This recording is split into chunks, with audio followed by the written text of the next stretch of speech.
Depuis le 5e siècle, une doctrine non biblique, pernicieuse et dévastatrice a été introduite dans l'église de Yahweh et a été forcée sur les croyants jusqu'à nos jours. C'est une doctrine qui a emmené des milliers de croyants en Yeshua HaMashiach en captivité ou en esclavage et a causé beaucoup de peine et de ruine au profit du clergé corrompu des églises. Cette doctrine a enrichi le clergé, donc les pasteurs, téléévangélistes, les évêques et autres au détriment du peuple de Dieu. Il s'agit de la doctrine des dîmes. Cette doctrine des dîmes a été réinventée et modifiée au 5e siècle par l'Église catholique romaine pour s'enrichir sur les dos des croyants. Mais depuis le 19e siècle, la majorité des dénominations chrétiennes utilisent cette doctrine pour enrichir l'élite et appauvrir le reste du troupeau. Ceci nous emmène à la question fondamentale suivante. Les chrétiens ou les disciples de Yeshua sont-ils tenus de payer la dîme de nos jours? En d'autres termes, la Bible soutient-elle la pratique de la dîme de l'Église moderne? Je reformule la question. Devons-nous payer la dîme, oui ou non? La courte réponse, non. Bibliquement, personne ne peut et ne doit payer la dîme de nos jours. Je sais que certains n'ont jamais écouté cela de leur vie. Mais gardez à l'esprit que ce qui va se dire ici, ce n'est pas pour les fanatiques qui suivent les hommes, les dénominations et leurs traditions aveuglement. Mais c'est un enseignement destiné aux enfants de Dieu qui veulent faire sa volonté. Ceux qui cherchent la vérité d'un cœur sincère et qui sont prêts à accepter ce que la parole de Dieu dit réellement. Comprenez bien, je ne dis pas qu'il ne faut pas donner de l'argent ou des dons volontaires pour soutenir financièrement ceux-là qui enseignent la parole de Dieu selon la vérité. La Bible recommande de donner volontairement selon vos possibilités et selon la résolution de vos cœurs aux ministres de la parole de Yahweh et aux personnes dans le besoin ou dépourvu qui vous entourent. Que chacun donne comme il a résolu en son cœur, sans tristesse ni contrainte, car Dieu aime celui qui donne avec joie. Donc, vous pouvez donner 5, 10, 20 ou 100% de votre revenu à un ministère ou à une pauvre personne. Cela doit être de manière volontaire et non par une contrainte. Bibliquement, la dîme ne peut pas être donnée aux apôtres, aux rabbins, aux évangélistes, aux pasteurs, aux prophètes ou aux docteurs. Il n'y a aucune instruction à ce propos dans toute la Bible. Je défie quiconque de me montrer le verset qui dit que les apôtres recevaient les dîmes. De même, dans le sens biblique, qu'est-ce que la dîme? Quelle est la définition biblique de la dîme? C'est le 10e ou les 10% du gros et menu bétail né et entretenu sous les soins d'un berger vivant en terre d'Israël. La Bible définit la constitution de la dîme comme suit. Toute dîme de la terre, soit des récoltes de la terre, soit du fruit des arbres, appartient à l'Éternel. C'est une chose consacrée à l'Éternel. Toute dîme du gros et de menu bétail, de tout ce qui passe sous la houlette, sera une dîme consacrée à l'Éternel. Les enfants d'Israël n'ont jamais donné de dîme lorsqu'ils étaient dans le désert, donc hors de la terre promise. De même, lorsqu'ils étaient en captivité à Babylone pendant 70 ans, ils ne donnaient pas la dîme. Car la dîme est une chose liée directement à la terre d'Israël et au temple de Jérusalem, et non pas aux activités d'une synagogue ou d'une église quelconque. La dîme est donc les 10% prélevés sur le profit au bénéfice des produits agricoles et fermiers que seuls les propriétaires des champs ou de bétail de la terre d'Israël étaient tenus de donner à la tribu de Lévite. Mis à part les propriétaires bergers et les propriétaires des terres cultivées, aucun autre Israélite n'était tenu de donner les dîmes. Donc, la dîme, bibliquement parlant, n'est pas le produit de la pêche.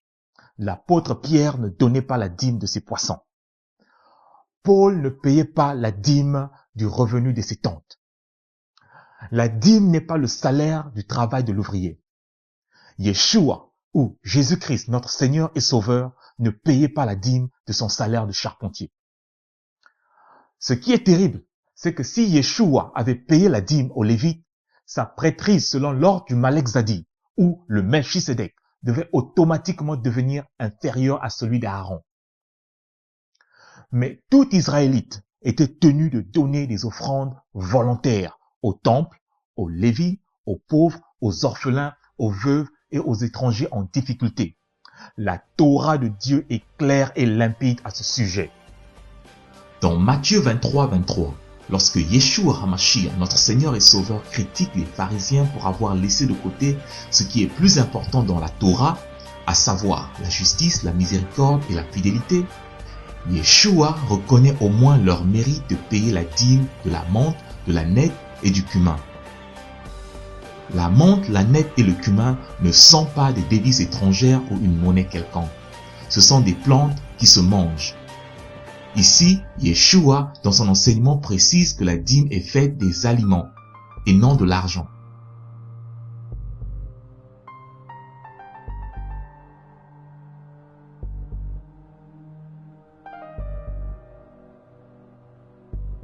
Mais certaines personnes, voulant justifier l'hérésie de la doctrine des dîmes de l'Église moderne, disent que la dîme était payée en nature, donc avec les animaux ou les plantes, parce qu'à l'époque, la société israélienne n'utilisait pas l'argent comme moyen d'échange commerciaux, mais plutôt une forme de troc. Mais qu'à présent, puisque nous utilisons de l'argent comme moyen d'échange, nous sommes tenus de payer la dîme avec de l'argent. Non, cet argument est faux et n'a aucun fondement biblique. Depuis le premier livre de la Bible, nous voyons des échanges monétaires et l'argent être utilisé même dans les offrandes. Nous lisons par exemple dans Genèse 13:2. Abraham était riche en troupeaux, en argent et en or. Et Abraham avait payé avec de l'argent un territoire à 400 shekels. La Bible nous dit aussi que Joseph a été vendu pour de l'argent. Les enfants de Jacob étaient allés en Égypte avec de l'argent pour acheter des denrées alimentaires. Dans Nombre 3:50, Moïse avait reçu de l'argent en offrande pour le rachat des premiers-nés d'Israël. 1365 cycles selon le cycle du sanctuaire. Yeshua HaMashiach lui-même a parlé de l'argent et des banquiers. Et on peut continuer dans toute la Bible jusqu'à Apocalypse, la présence des échanges monétaires est bien établie. Mais cependant, Dieu n'avait jamais ordonné de prélever la dîme d'argent ou du revenu salarial sur l'ensemble du peuple entier. Je répète, seuls les propriétaires des troupeaux et les propriétaires des terres cultivées étaient tenus de donner leur dîme et en nature. Le reste du peuple donnait des offrandes volontaires en nature ou en argent. Cependant, la dîme ne pouvait être associée à l'argent que sous deux conditions. La première condition, c'est le rachat de la dîme. Lévitique 27:31. Si quelqu'un veut racheter quelque chose de sa dîme, il y ajoutera un cinquième. Ici, par exemple, si votre dîme est composée de 5 moutons, et que parmi les 5 moutons, il y a 3 moutons mâles et 2 femelles. Mais comme dans le reste de votre troupeau, il y a plus de femelles, et que vous voulez racheter les 3 moutons mâles pour garantir la croissance de votre troupeau, le Lévite va vous taxer le prix des 3 moutons plus un cinquième du prix. Donc, si la valeur des 3 moutons est de $100, le Lévite vous taxera $120. La deuxième condition, nous la verrons tout à l'heure. La prochaine question logique est la suivante. À qui doit-on donner la dîme? Nulle part dans la Bible il est écrit que nous devons payer la dîme aux apôtres, aux pasteurs, aux prophètes, aux rabbins, aux docteurs ou aux évangélistes. Donc, à qui doit-on donner la dîme? La parole de Yahweh nous enseigne qu'il y a 3 sortes de dîmes et elle nous indique qui doit les recevoir et à quel moment. Il y a la dîme des festivals ou la dîme des fêtes bibliques, la dîme des Lévites et la dîme des prêtres. Voyons premièrement la dîme des fêtes ou des festivals bibliques. Très peu de pasteurs ou enseignants parlent de cette dîme. La dîme des festivals bibliques était une dîme personnelle. Oui, vous m'avez bien entendu. C'était une dîme à toi, pour te réjouir des bénédictions de Dieu sur ton troupeau ou sur tes champs. Yahweh avait ordonné à chaque fermier et à chaque agriculteur d'enlever 10% de l'augmentation ou du bénéfice de leur bétail ou de leur récolte pour sponsoriser leur manger et boire pendant les fêtes bibliques. Cette dîme, c'est pour toi et non pour les Lévites ou pour les prêtres. C'est une dîme consommée personnellement à Jérusalem par le propriétaire de la dîme. Tu lèveras la dîme de tout ce que produira ta semence, de ce que rapportera ton champ chaque année. Et tu mangeras devant l'Éternel, ton Dieu, dans le lieu qu'il choisira pour y faire résider son nom, la dîme de ton blé, de ton mou et de ton huile, et les premiers-nés de ton gros et de ton menu bétail, afin que tu apprennes à craindre toujours l'Éternel, ton Dieu. Comme vous le voyez, c'est vous-même qui mangez votre dîme. Alors, informez vos pasteurs que désormais vous mangerez votre dîme vous-même et que cela est biblique. Dieu avait ordonné que si tu habitais loin de l'endroit où se trouvait le temple, vends ta dîme, va avec l'argent de la dîme à Jérusalem, là, avec cet argent, achète-toi tout ce que tu désires pour la fête, boissons, viande, fruits, etc. Et réjouis-toi avec ta famille et avec tes ouvriers, et invite aussi les Lévites à tes festivités, car ils n'ont reçu aucun héritage ni aucune terre. Lisons cela dans Deutéronome 14, 24, 27. Peut-être lorsque l'Éternel, ton Dieu, t'aura béni, le chemin sera-t-il trop long pour que tu puisses transporter ta dîme, à cause de ton éloignement du lieu qu'aura choisi l'Éternel, ton Dieu, pour y faire résider son nom. Alors tu échangeras ta dîme contre de l'argent, tu serreras cet argent dans ta main, et tu iras au lieu que l'Éternel, ton Dieu, aura choisi. Là, tu achèteras avec l'argent tout ce que tu désireras, des bœufs, des brebis, du vin et des liqueurs fortes, tout ce qui te fera plaisir, tu mangeras devant l'Éternel, ton Dieu, et tu te réjouiras, toi et ta famille. Tu ne délaisseras point le Lévite qui sera dans tes portes, car il n'a ni part ni héritage avec toi. C'est là la deuxième condition où la dîme est associée à l'argent. Pour ceux qui disent qu'il n'y avait pas d'argent à cette époque, c'est pour cela que les aliments étaient utilisés pour les dîmes. Je crois que ces versets vous ont éclairé. Dieu demande de changer la dîme en argent pour faciliter le voyage de celui qui va à Jérusalem manger sa dîme. Mais une fois sur les lieux, il utilise cet argent pour acheter à nouveau des aliments. Vous voyez que Yahweh insiste que la dîme soit des aliments et non l'argent. Par les dîmes, Yahweh veut montrer à son peuple qu'il est à la base de leur subsistance. Ce n'est pas l'argent qui est à la base de notre subsistance, mais c'est la nourriture qui est à la base de notre subsistance. Et en plus, notez bien que cette dîme est consommée personnellement chaque année au moment des fêtes bibliques qui correspondaient aux périodes des récoltes en Israël. Ici, pendant que tu célèbres la fête de Yahweh et que tu manges ta dîme, Dieu te demande de faire une offrande volontaire au temple. Considérons le passage biblique suivant, Deutéronome 16, 17. 3 fois par année, tous les mâles d'entre vous se présenteront devant Yahweh, ton Dieu, dans le lieu qu'il aura choisi, à la fête des pains sans levain, à la fête des semaines et à la fête des tabernacles. On ne paraîtra point devant l'Éternel les mains vides. Chacun donnera ce qu'il pourra, selon les bénédictions que l'Éternel, ton Dieu, lui aura accordées. Vous voyez que même lorsqu'on venait manger sa dîme à Jérusalem, l'offrande à Dieu était volontaire. Ce qui est obligatoire, c'est d'enlever 10% de ta bénédiction pour te réjouir avec ta famille et inviter les Lévites à tes festins. Deuxièmement, la dîme des Lévites.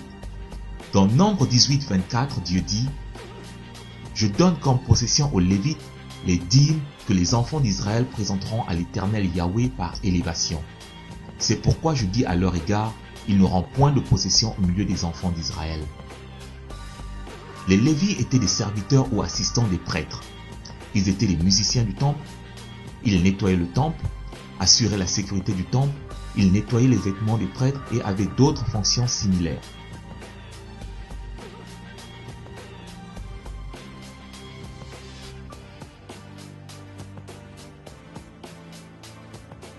Les Lévites parcouraient toute la terre d'Israël au temps marqué pour collecter toutes les dîmes des fruits, des grains et des animaux. et c'était leur salaire pour le service au temple. Ils avaient reçu 48 cités à travers tout Israël, mais ils n'avaient pas de territoire à eux-mêmes comme les autres tribus. À la différence de la dîme personnelle qui se consommait chaque année pendant les festivals bibliques, la dîme des Lévites était collectée chaque 3 ans, pendant l'année de dîme.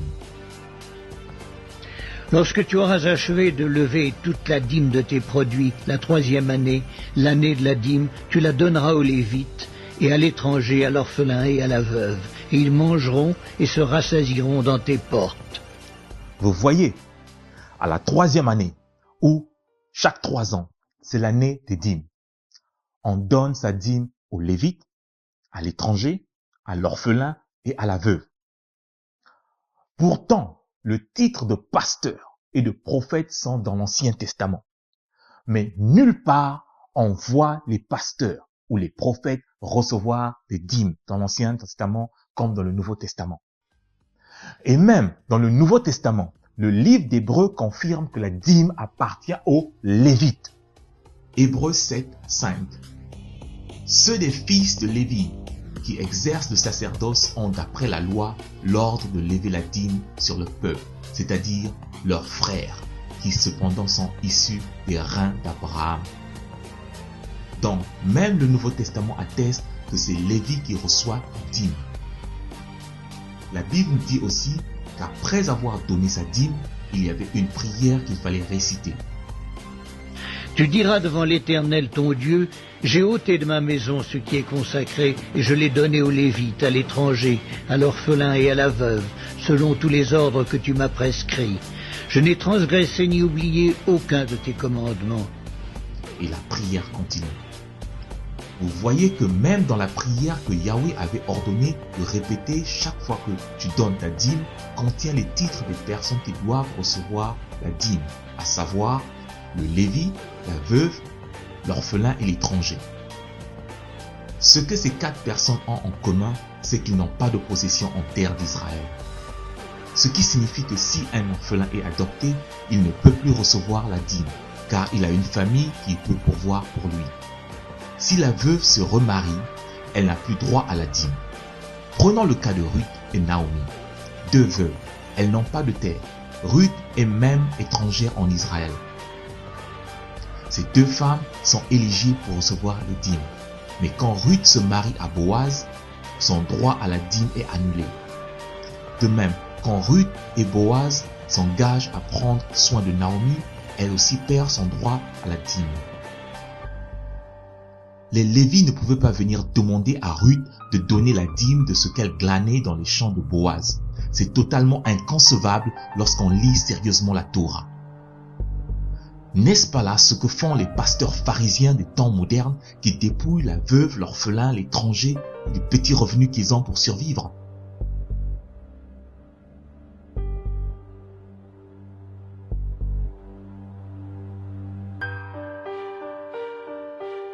Troisièmement, la dîme des prêtres. La dîme des prêtres n'était pas donnée par les bergers ou les agriculteurs du peuple israélien, mais elle était donnée par les Lévites. Les prêtres étaient aussi des Lévites, mais ils appartenaient à la famille d'Aaron. Seul un Israélien de la tribu de Lévi et descendant de la famille d'Aaron pouvait être prêtre ou souverain sacrificateur. Dans la dîme perçue par les Lévites, ceux-ci enlevaient la dîme de leur dîme et donnaient aux prêtres. La dîme que les Lévites donnaient aux prêtres devait être les meilleurs des animaux et les meilleurs des fruits, sans défaut. Considérons ceci. L'Éternel parla à Moïse et dit, « Tu parleras aux Lévites et tu leur diras, lorsque vous recevrez des enfants d'Israël la dîme que je vous donne de leur part, comme votre possession, vous en prélèverez une offrande pour l'Éternel, une dîme de la dîme. Et votre offrande vous sera comptée comme le blé que l'on prélève de l'aire et comme le mou que l'on prélève de la cuve. C'est ainsi que vous prélèverez une offrande pour l'Éternel sur toutes les dîmes que vous recevrez des enfants d'Israël. Et vous donnerez au sacrificateur Aaron l'offrande que vous en aurez prélevée pour l'Éternel. » À la 3e année, ou l'année des dîmes, quand les agriculteurs et les bergers donnaient leurs dîmes aux Lévites, aux veuves, aux orphelins et aux étrangers, les Lévites enlevaient pour leur part la dîme de la dîme qu'ils donnaient aux prêtres. Cette part était conservée dans la chambre du trésor du temple. Le reste de la dîme était consommé par les Lévites et les pauvres dans les villes où ils vivaient. Considérant ceci, nous résolûmes de livrer la dîme de notre sol aux Lévites qui doivent la prendre eux-mêmes dans toutes les villes situées sur les terres que nous cultivons. Le sacrificateur, fils d'Aaron, sera avec les Lévites quand ils lèveront la dîme. Et les Lévites apporteront la dîme à la maison de notre Dieu, dans les chambres de la maison du trésor.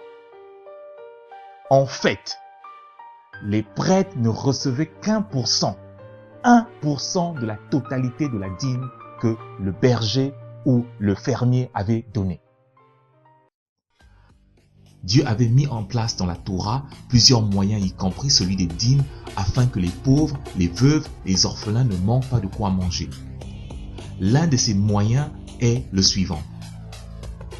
Quand vous ferez la moisson de votre pays, tu laisseras un coin de ton champ sans le moissonner, et tu ne ramasseras pas ce qui reste à glaner.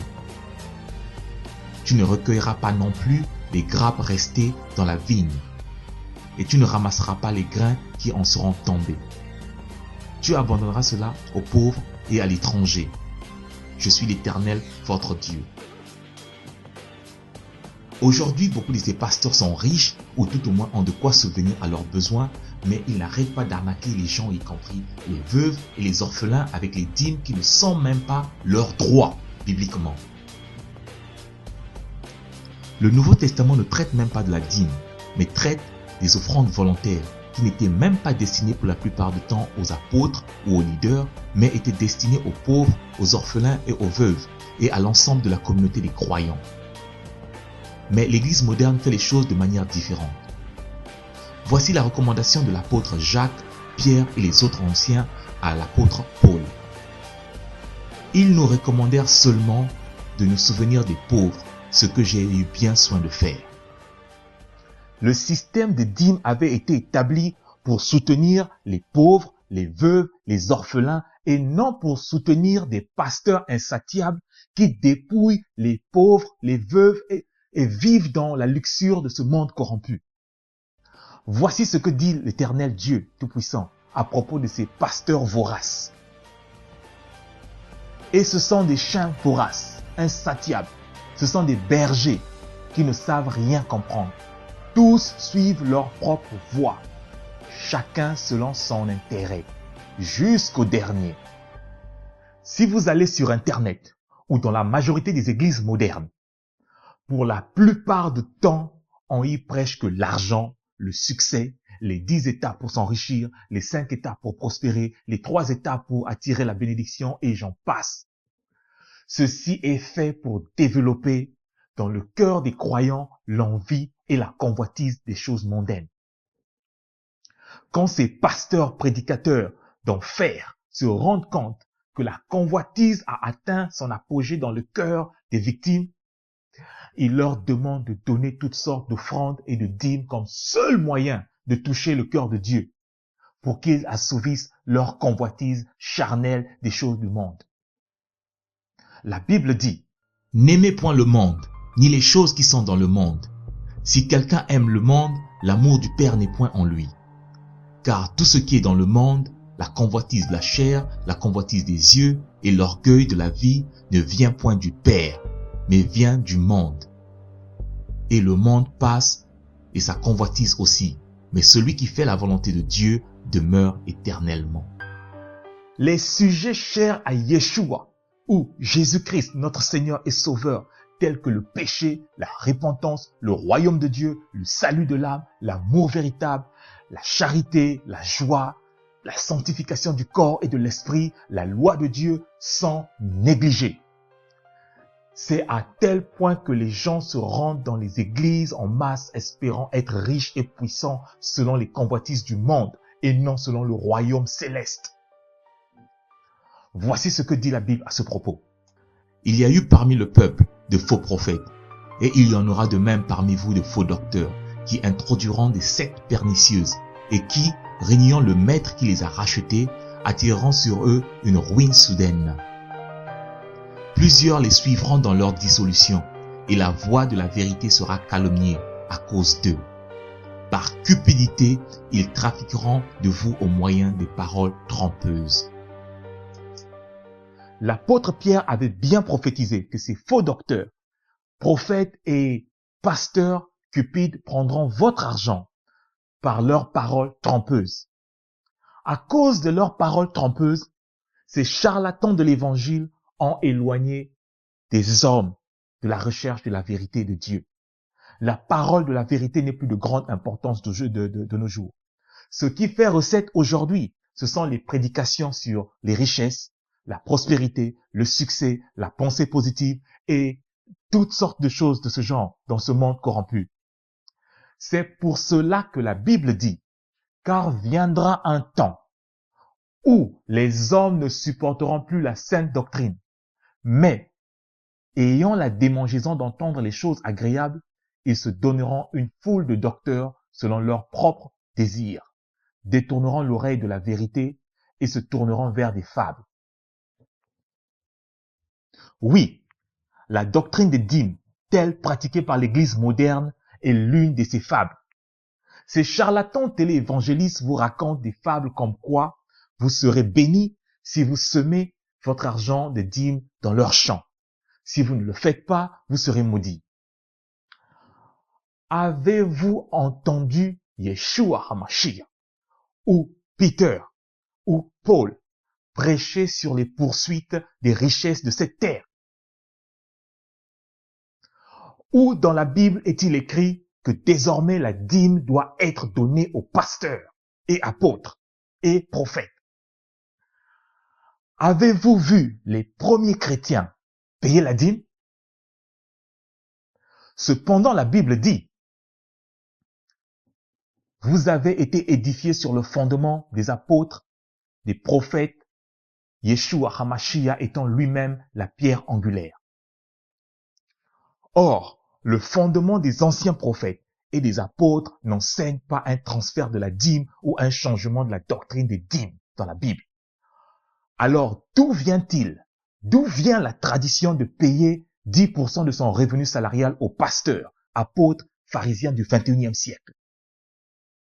C'est à cause de leur amour de l'argent qu'ils ont adopté et défendent bec et ongle une doctrine qui n'a aucune racine dans la Bible. Mais la Bible dit, ceux qui veulent s'enrichir tombent dans la tentation, dans le piège et dans beaucoup de désirs insensés et pernicieux qui plongent les hommes dans la ruine et la perdition. Car l'amour de l'argent est une racine de tous les maux. Et quelques-uns, en étant possédés, se sont égarés loin de la foi et se sont jetés eux-mêmes dans bien de tourments. Pour toi, homme de Dieu, fuis ces choses et recherche la justice, la piété, la foi, la charité, la patience, la douceur. Écoutez, personnellement, je n'ai pas encore vu un de ces pasteurs pharisiens dire à la veuve, à l'orphelin et à l'étranger de leur église de ne plus jamais payer la dîme, mais d'attendre la fin de chaque collecte pour que l'argent des dîmes leur soit donné. Car selon la Bible, la veuve, l'orphelin et l'étranger sont les vrais récipiendaires de la dîme. Au contraire, ce qu'on voit aujourd'hui, ce sont des pasteurs qui menacent même la veuve, l'orphelin et l'étranger pourtant en difficulté financière de leur payer la dîme sous peine de malédiction divine. Ces pratiques n'ont aucun fondement biblique. Cependant, l'apôtre Pierre dit, « Voici les exhortations que j'adresse aux anciens qui sont parmi vous. Paissez le troupeau de Dieu qui est sous votre garde, non par contrainte, mais volontairement selon Dieu, non pour un gain sordide, mais avec dévouement, non comme dominant sur ceux qui vous sont échus en partage, mais en étant les modèles du troupeau. » C'est par besoin d'argent et pour un gain sordide que ces pasteurs d'enfer enseignent. Certains vont même jusqu'à prêcher que votre salut, votre santé, votre mariage et votre emploi dépendent de votre fidélité à la dîme. Allez sur internet et vous verrez vous-même des téléévangélistes comme Creflo Dollar dire que la dîme peut vous conduire au salut. Dans une autre prédication, il dit que s'il était possible, il abattrait tous ceux de son église qui ne payent pas la dîme avec un Uzi.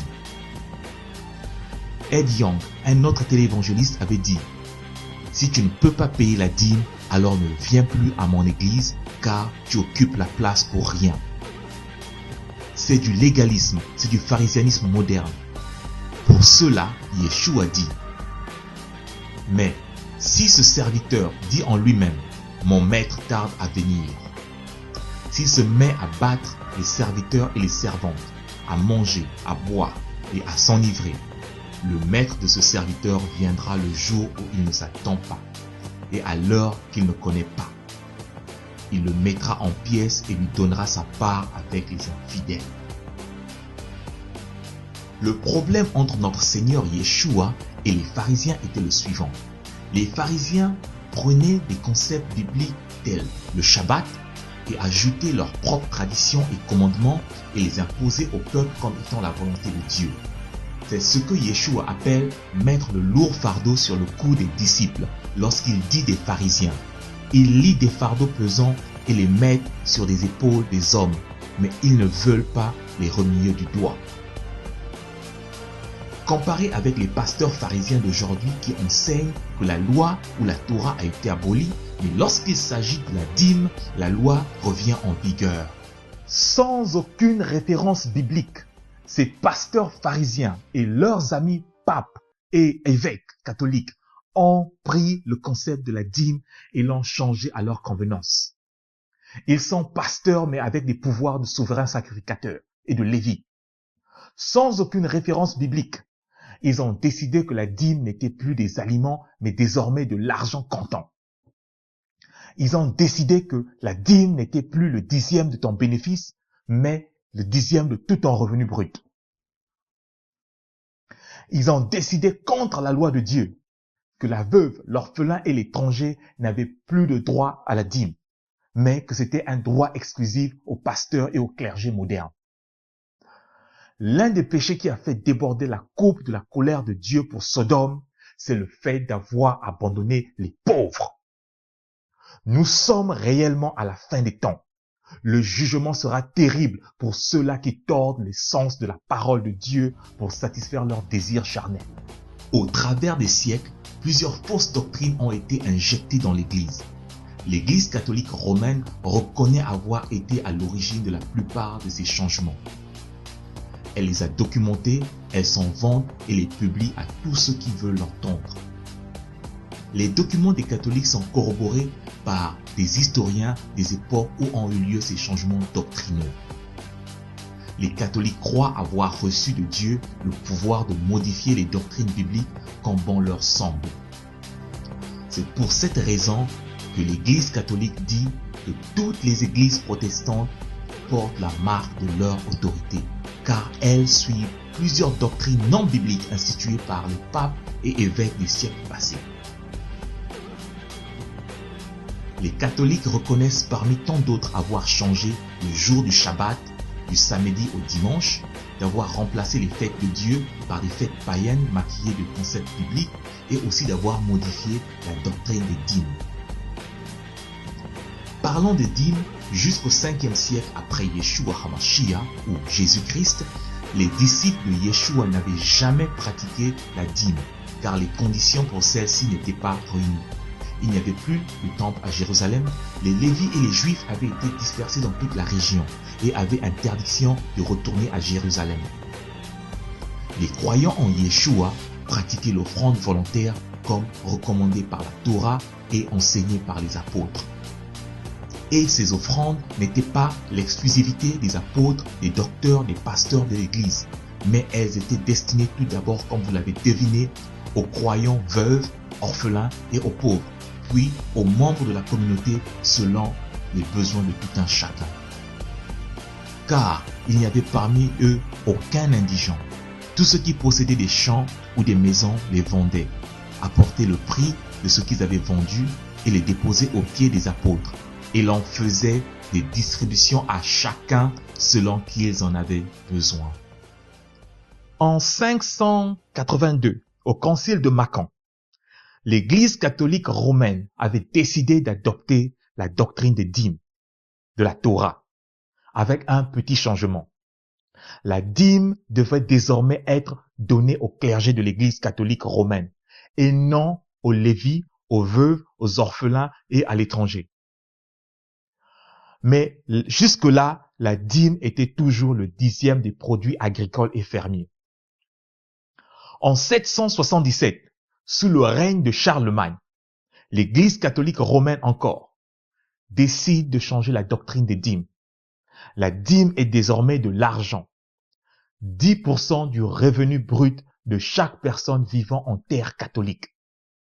Ceux qui s'y opposaient étaient mis en prison et dans certains cas brûlés vifs comme exemple. En 1870, l'Église protestante, se trouvant dans le besoin financier, dans une crise économique, adopte la tradition des dîmes qu'elle avait auparavant considérée comme une hérésie. Et avec l'explosion des médias et de la technologie de l'information de la fin du XXe siècle, les charlatans téléévangélistes ont perfectionné l'art de l'extorsion des dîmes. Ces charlatans téléévangélistes possèdent des maisons grandes comme des terrains de football où ils vivent avec leur famille de 3, 4 ou 5 membres. Cependant, la veuve, l'orphelin et l'étranger vivent dans la rue. Ils ont des œuvres de charité de façade qui ne représentent même pas les 1% de leur richesse. Et encore, l'Église doit soutenir leurs œuvres de charité utilisées pour justifier leur fraude fiscale. Rappelez-vous ceci, chaque fois que vous payez la dîme à vos pasteurs, vous perpétuez une tradition de l'Église catholique romaine qui n'a rien à voir avec la doctrine des dîmes enseignée dans la Bible. Et ça n'a rien à voir avec l'enseignement des anciens prophètes, des apôtres ou de Yeshua HaMashiach, notre Seigneur et Sauveur.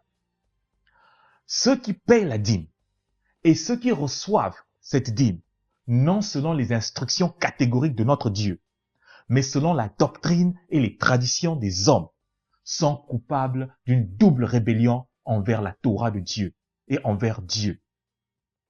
Ils s'attirent une double malédiction sur eux-mêmes. La Bible dit, l'obéissance vaut mieux que les sacrifices. Et l'observation de sa parole vaut mieux que la graisse de bélier. Faites comme Yahweh Elohim a prescrit.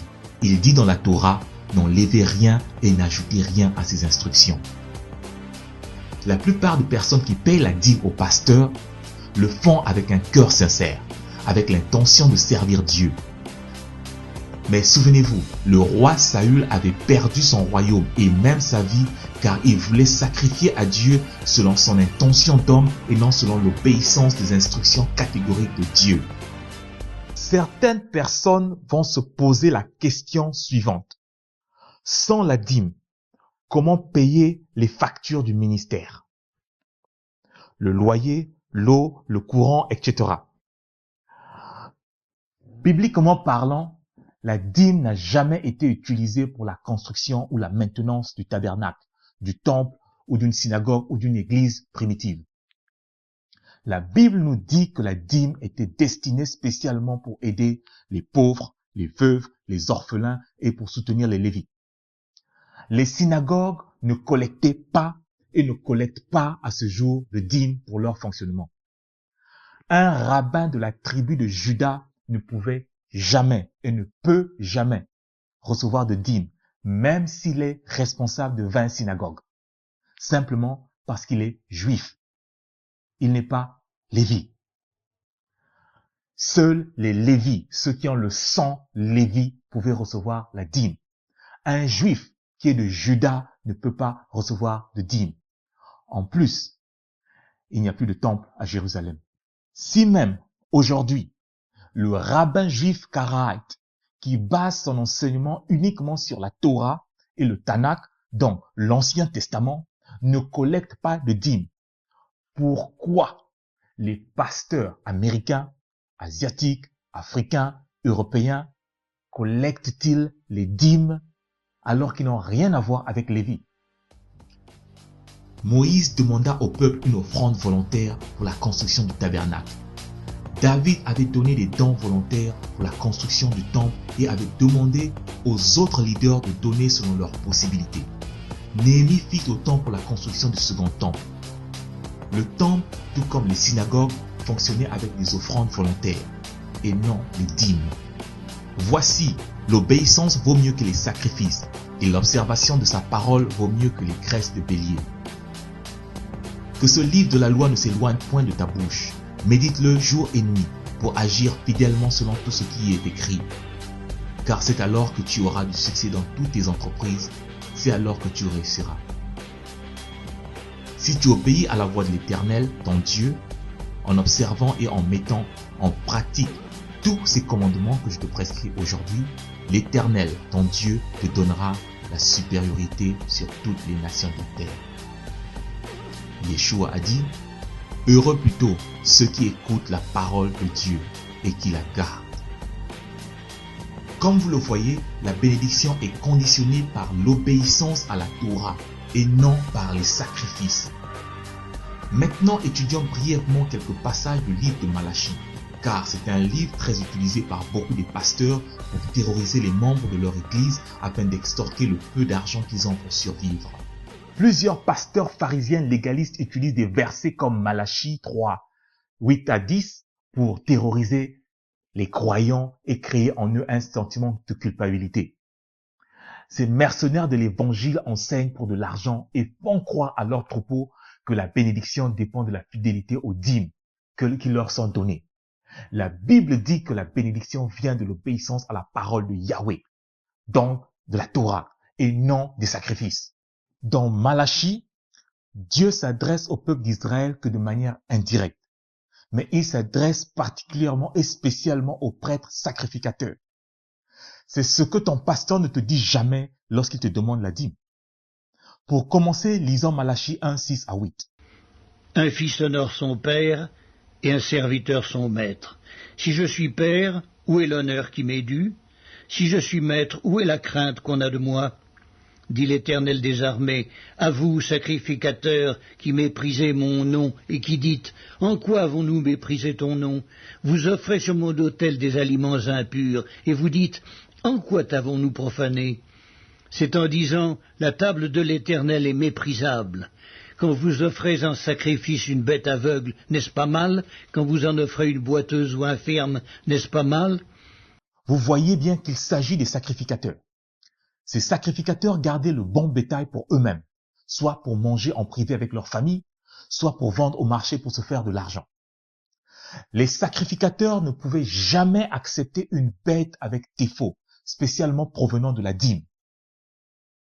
Dieu avait ordonné aux Lévites de donner la dîme de la dîme aux sacrificateurs. Et cette dîme devait toujours être constituée des meilleurs produits. Tu parleras aux Lévites et tu leur diras, lorsque vous recevrez des enfants d'Israël la dîme que je vous donne de leur part comme votre possession, vous en prélèverez une offrande pour l'Éternel, une dîme de la dîme. Sur tous les dons qui vous seront faits, vous prélèverez toutes les offrandes pour l'Éternel. Sur tout ce qu'il y aura de meilleur, vous prélèverez la portion consacrée. Les prêtres ne recevaient que ce qui était sans défaut, ce qu'il y avait de meilleur. Dans Malachie, Dieu demande aux prêtres, comment est-ce que des bêtes malades arrivent-elles sur l'autel des sacrifices? La Torah, ou la loi que Dieu avait donnée à Moïse, dit qu'avant de donner une offrande, chaque Israélite devait inspecter son offrande pour voir s'il n'y avait pas de défaut. Ensuite, le Lévi l'inspectait. Puis enfin, le prêtre l'inspectait avant de l'offrir à Dieu. Tout ce qui se passait à l'autel était donc la responsabilité des prêtres. Même les Lévites avaient ordre de ne jamais y toucher.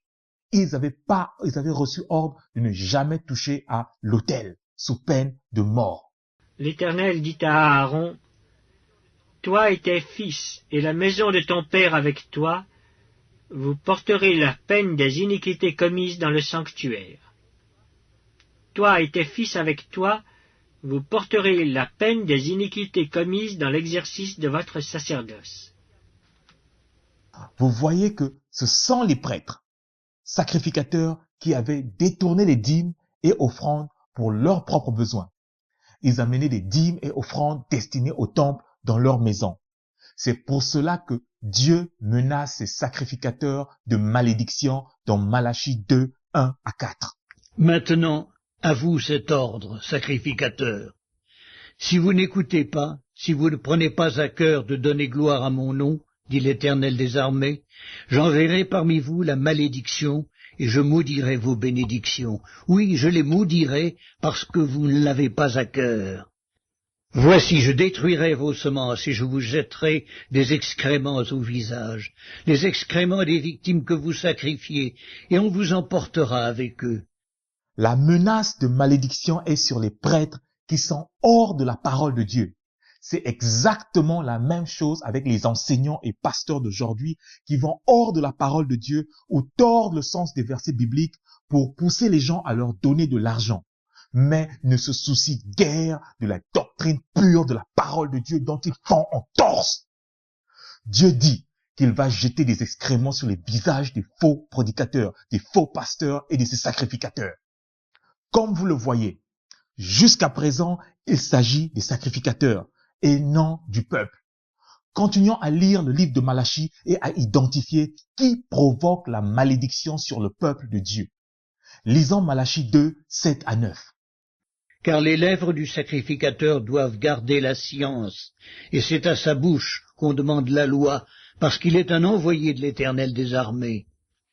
Mais vous vous êtes écartés de la voie, vous avez fait de la loi une occasion de chute pour plusieurs, vous avez violé l'alliance de Lévi, dit l'Éternel des armées, et moi, je vous rendrai responsables et vils aux yeux de tout le peuple, parce que vous n'avez pas gardé mes voies, et que vous avez égard à l'apparence des personnes quand vous interprétez la loi. Jusqu'ici, je crois que vous êtes d'accord avec moi que ce sont les sacrificateurs qui sont en train de provoquer la colère de Dieu. Ils interprètent mal la loi, tout comme les enseignants d'aujourd'hui qui enseignent de fausses doctrines pour un gain sordide et conduisent des milliers de personnes à la ruine. Continuons à progresser dans le livre de Malachie. Le Seigneur Yahweh, pour régler ce problème de corruption au sein des prêtres et Lévis, promet d'envoyer le Messie Yeshua pour purifier les Lévis. Nous lisons cela dans Malachie 3, 3. Il purifiera les fils de Lévi, il les épurera comme on épure l'or et l'argent, et ils présenteront à l'Éternel des offrandes avec justice. Ce n'est pas tout, ne vous inquiétez pas, nous approchons du verset favori de votre pasteur. Mais avant tout, pour rester dans le contexte du livre de Malachie, lisons d'abord Malachie 3, 5. Je m'approcherai de vous pour le jugement, et je me hâterai de témoigner contre les enchanteurs et les adultères, contre ceux qui jurent faussement, contre ceux qui retiennent le salaire du mercenaire, qui oppriment la veuve et l'orphelin, qui font tort à l'étranger et ne me craignent pas, dit l'Éternel des armées. Dieu reproche aux Lévites d'avoir oublié les femmes de leur jeunesse. Ils les ont répudiées et ont ainsi commis l'adultère.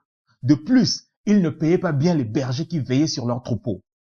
Mais pire encore, ces Lévis et prêtres avaient quelque chose de très en commun avec les pasteurs d'aujourd'hui. Ils dépouillent la veuve, l'orphelin et l'étranger dans les dîmes. C'est pour cela que Dieu demande aux Lévites de se repentir et de revenir à lui dans Malachie 3, 7. Depuis le temps de vos pères, vous vous êtes écartés de mes ordonnances, vous ne les avez point observées. Revenez à moi et je reviendrai à vous, dit l'Éternel des armées. Et vous dites, en quoi devons-nous revenir? Maintenant, passons au verset favori que les pasteurs pharisiens utilisent pour terroriser les brebis du Seigneur et extorquer le peu d'argent qu'ils ont pour subvenir à leurs besoins et pour soutenir leur famille. Malachie 3, 8 à 9. Un homme trompe-t-il Dieu? Car vous me trompez. Et vous dites, en quoi t'avons-nous trompé? Dans les dîmes et les offrandes. Vous êtes frappés par la malédiction. Et vous me trompez, la nation tout entière. Ici, c'est là où votre pasteur pharisien légaliste vous accuse de ne pas avoir donné la dîme le mois dernier. Et il vous dit que vous êtes en train de voler Dieu Par conséquent, vous courez le risque d'être maudit si vous ne lui donnez pas votre dîme maintenant. Pour ceux qui me suivent depuis le début, vous comprenez qu'il s'agit des prêtres qui détournaient les dîmes et offrandes destinées au service du temple. Ils sacrifiaient des animaux infirmes, aveugles et gardaient les meilleurs animaux pour eux-mêmes. Ici, Dieu dit, vous, les prêtres, êtes frappés de malédiction. Ce sont les prêtres qui sont frappés de malédiction et non la nation. La malédiction de la nation est une extension du péché des prêtres sur le peuple. Apportez à la maison du trésor toutes les dîmes, afin qu'il y ait de la nourriture dans ma maison. Mettez-moi de la sorte à l'épreuve, dit l'Éternel des armées, et vous verrez si je n'ouvre pas pour vous les écluses des cieux, si je ne répands pas sur vous la bénédiction en abondance. La maison du trésor, ce n'est pas la poche ou le compte bancaire du pasteur. La maison du trésor est une chambre du temple réservée pour la nourriture des Lévites et pour garder les sacrifices. Il n'y a jamais eu une maison de trésor dans les synagogues ou dans les églises du 1er siècle. Pour bien comprendre Malachie 3, 10, il nous faut repartir lire Néhémie 13, 4 à 5, car le prophète Malachie est un contemporain du prophète Néhémie, et tous deux font face à la corruption des prêtres. Avant cela, le sacrificateur Eliashib, établi dans les chambres de la maison de notre Dieu, et parent de Tobija, avait disposé pour lui une grande chambre où l'on mettait auparavant les offrandes, l'encens, les ustensiles, la dîme du blé, du moût et de l'huile, ce qui était ordonné pour les Lévites, les chantres et les portiers, ce qui était prélevé pour les sacrificateurs. Pour masquer leur corruption, l'un des prêtres avait logé dans la maison du trésor son parent Tobija. Puisque la maison du trésor était occupée, les prêtres trouvaient une bonne raison de détourner les dîmes et offrandes et les amener chez eux. Comme résultat, les Lévites qui ne faisaient pas partie de cette corruption avaient déserté en masse le temple. Quoiqu'avant que les Lévites ne désertent le temple, Malachie avait demandé à ses prêtres voleurs de dîmes de les ramener au temple, ce qui ne fut pas fait. Cette situation avait été réglée par Néhémie lors de son retour de Babylone. Il jeta Tobija hors de la maison du trésor et ordonna que le peuple amena les dîmes et offrandes au temple pour encourager les Lévites à revenir servir Dieu. Ici encore parlant de la dîme, il s'agit de la nourriture et non de l'argent. Cependant, la société israélienne avait une monnaie et avait une économie monétaire. Tout le livre de Malachie ne traite que de la corruption des sacrificateurs et du Messie qui viendra purifier les Lévites et le peuple, ainsi que détruire les méchants. Si vous lisez les 4 chapitres du livre de Malachie, vous verrez qu'il s'adresse particulièrement et exclusivement aux prêtres. Que les pasteurs mercenaires ne vous terrorisent plus avec Malachie 3. S'ils croient qu'ils sont les Lévites modernes, alors la malédiction de Malachie est sur leur tête, car ils sont même plus corrompus que ces prêtres. Lorsque ces faux prophètes sont confrontés à des personnes qui leur prouvent bibliquement que leur tradition des dîmes n'est pas soutenue par la Torah ni par le Nouveau Testament, ils se tournent alors vers ce qu'ils appellent la pré-loi, c'est-à-dire une période avant que la loi ne fût donnée à Moïse par Yahweh. Ils citent généralement Genèse 14, 20, le passage où Abraham donna la dîme à Malek Zadi, donc le Melchisedec. Béni soit le Dieu très haut, qui a livré tes ennemis entre tes mains. Et Abraham lui donna la dîme de tout.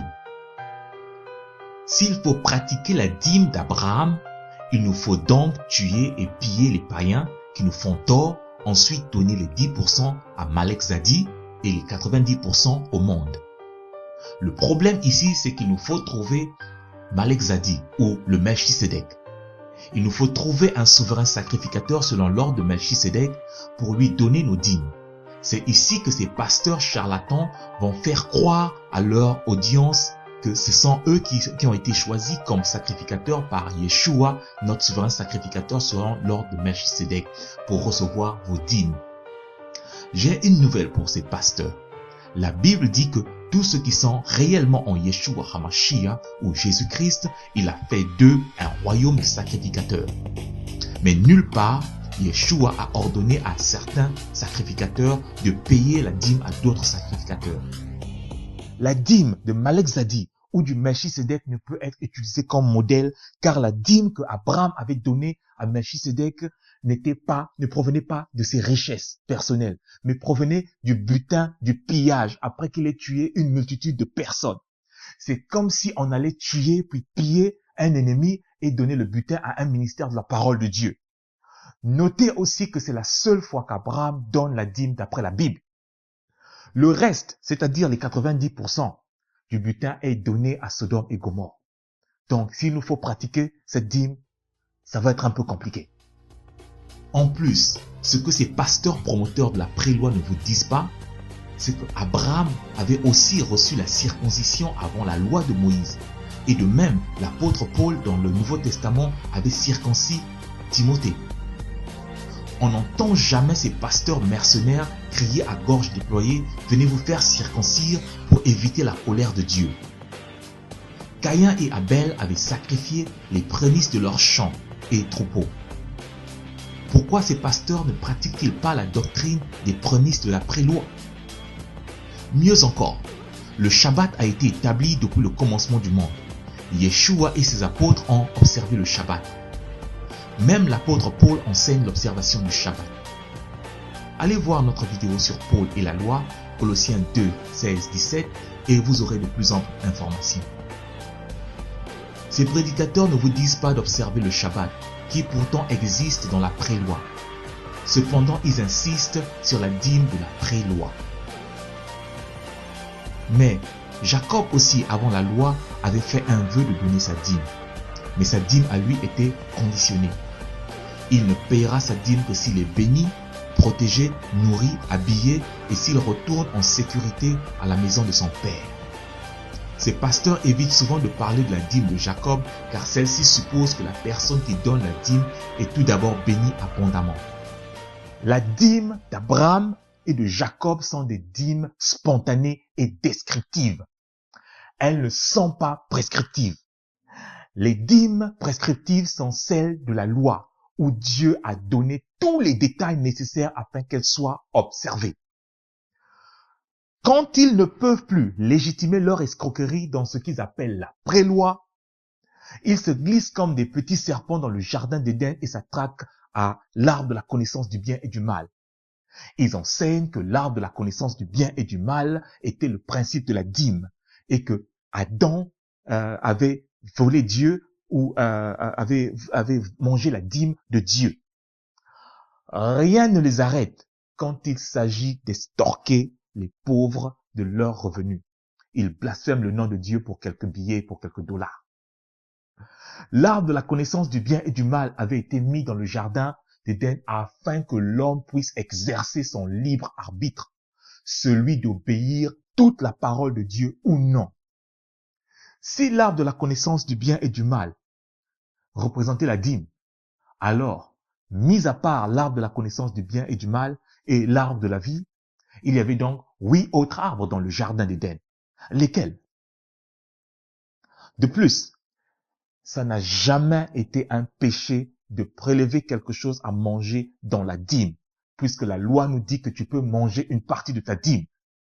Même quand avant de l'offrir aux Lévites, tu peux manger une partie de la dîme.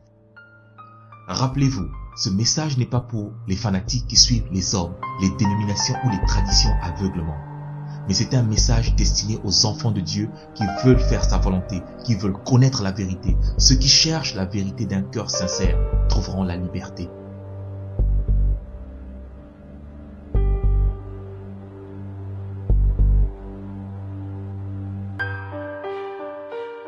C'est pour cela que Yeshua, notre Seigneur et Sauveur, qui m'a envoyé vous dire ces choses, a dit, vous connaîtrez la vérité et la vérité vous affranchira. Jusqu'à la prochaine. Shalom.